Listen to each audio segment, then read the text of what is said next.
किसे तू उपास केली है ना? हाँ दीदी। हाँ हाँ की सब फलाहारी केली ना? फलाहारी रुक कहै छियै।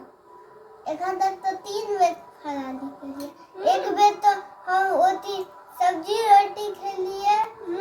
सुबह में तो ओट्स खेलिए, उसके बाद सब्जी रोटी खेलिए। अरे सब्जी रोटी या ओट्स खा के कौन उपास होय छै? नहीं दीदी होय छै। मम्मी कहलकैया। मम्मी की कहलकैया? हम मम्मी के कहलिए कि हमहू व्रत करबै। हाँ मम्मी की कहला? मम्मी एक बेर तो कहलकै नहीं करू।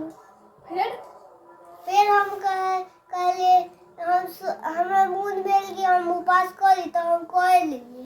तो मम्मी कहलकै सब्जी रोटी खा लिया, फलाहारी होय छै।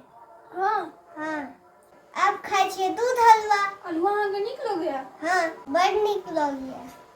दूध में धोके तो बड़ नीक लागै छै दीदी। अहाँ तो दूध के फैन छी ना, दूध रोटी। ओती साँझ हेतै तो दूध रोटी खा लेबै। बड़ नीक उपास है अहाँके, महादेव एकदम प्रसन्न भऽ जेता। हाँ खुश।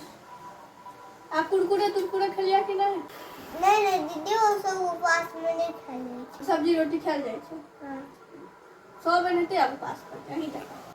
हम हलुआ दूध खाइ छियै, अहूँ सब खायब तो आओ। ई नहीं कहब जे हम बाद में नहीं देलहुँ। अहाँ खेलिए नहीं, बुझलिए अहाँ सब? ओती नहीं आयब तो नहीं आयब, कमेंट करू की सब फलाहारी केलहुँ है से, बुझलिए? हमर भैयू तो सब्जी रोटी ओट्स आरो कथी खेल ना?